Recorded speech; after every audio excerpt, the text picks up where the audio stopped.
Most people like to wait for crisis or breakdown or trauma or disease or diagnosis to finally make up their mind to change. My message is, why wait? So you can learn and change in a state of pain and suffering, or you can learn and change in a state of joy and inspiration. I like the latter, and more people are getting that. So I don't really care, because people come to our events for all kinds of reasons. They're suffering from a disease, they have a mental health problem, they want to be richer, they want to be happier, they want to have a new job, a new career, a new relationship, they want to have a mystical experience, or they just want to prove to themselves they're creators and they're already affluent and wealthy in their lives, or happy in their lives. They just want more. So knowledge is the precursor to experience. Yeah. The more knowledge you have, the more prepared you are for an experience. So then, how do we get more people out of living in their past and living in their future? Well, think about the hormones of stress. When you are under stress and that sympathetic nervous system is switched on, you're going to narrow your focus on the cause, whatever it is. So then as you narrow your focus on matter, if it's a person, it's an object, it's a thing, it's an animal, it's a place, all of your attention is being directed towards something in your outer world, right? So then where you place your attention is where you place your energy.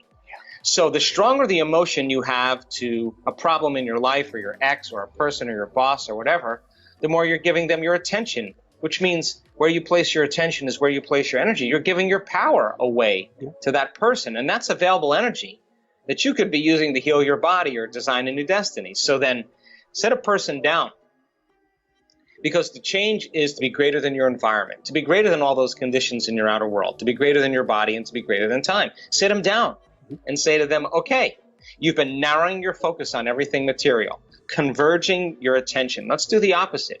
Let's diverge your attention. Let's open your attention. Instead of focusing on matter, focus on nothing. Open your awareness to the field, to space. And if you open your awareness to the field and space, in the beginning it takes a little practice, but when you begin to sense space, you're no longer thinking, you're analyzing. And if you're not thinking, you're analyzing, you start to change your brain waves and slow them down.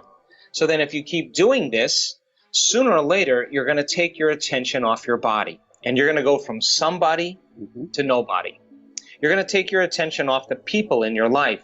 And as you lower the volume to those emotions, you're going to go from someone to no one. If you take your attention off your cell phone, your computer, your car, all the things in your life, you're going to go from something to nothing. If you take your attention off where you're sitting, or where you need to be, or where you need to go, you're going to go from somewhere to nowhere. And if you take your attention off time, linear time, you're going to go from some time to no time. And that is the moment you get beyond yourself. And that is when you are passing through the eye of the needle. That is the door to the quantum field. That is the nexus of the quantum. And you can't enter that quantum field as a somebody. You can only enter it as a nobody. So when a person begins to get beyond themselves, the only thing they're left as is pure consciousness. They're left as an awareness. Aware that they're aware in infinite space. Now, the quantum field is an invisible field of information that transcends time and space. In other words, there's no people there, there's no bodies, there's no things, there's no places, there isn't even time. So take away the earth, take away the moon, take away the stars, take away the light from the stars, take away the galaxies, take away everything material. And what are you left with? Just an infinite space of nothing physical. That is the quantum field. But just because you can't see something doesn't mean it doesn't exist. So you can only experience that field with your awareness. Now, getting people to that elegant moment, we can only talk around. You have to practice doing it.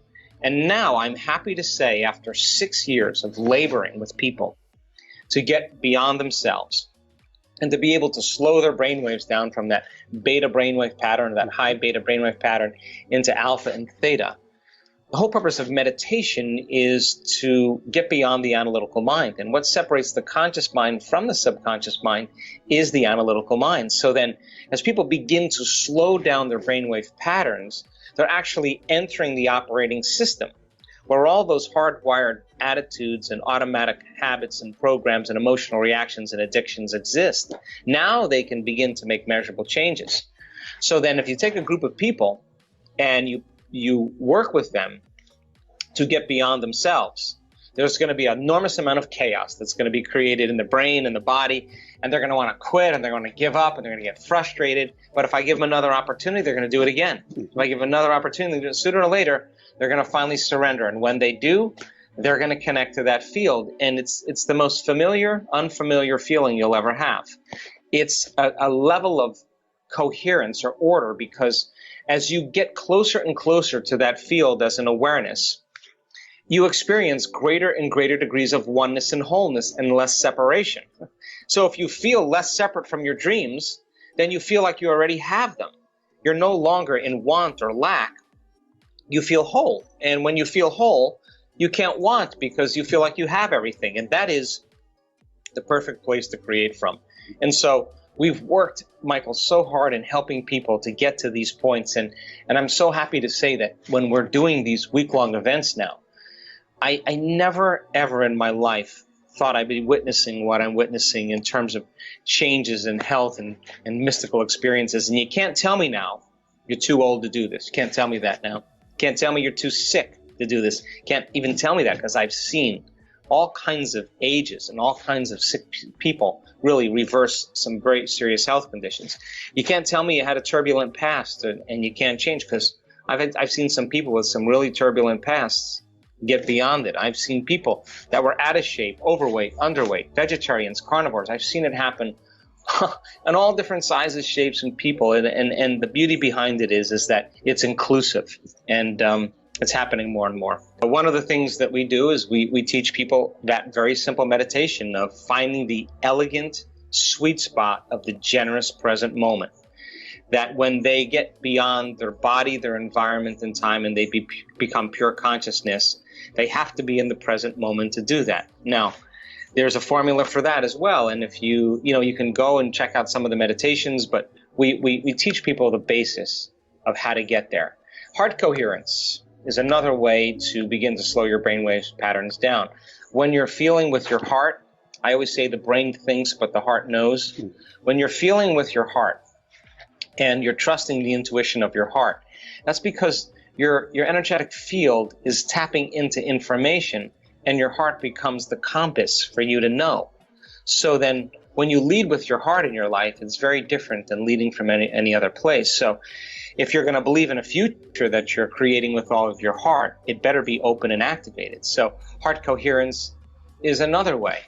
We have certain breathing techniques that we teach people that help to slow their brainwave patterns down to get into that place. But I mean, there's many ways to go about it. But the key is that you do it, because if you don't do it, you're probably not going to experience the benefits. And just like any skill or any habit, in the beginning it takes a lot of conscious effort, but then once you get good at it, then you can do it automatically. And we have people in our work that we've measured their brain wave patterns. They can change their brain waves in 4 seconds, 5 seconds, 9 seconds, 12 seconds. It's not like, hey, I'm getting to the quantum field before you. It's more like, I know how to do this. I've been doing it. I know how to get there. It's a skill. And that becomes highly effective and important when you're at a balance and you need to make your way back to balance. Our community just naturally says, excuse me, I'm going to take a few moments to get centered.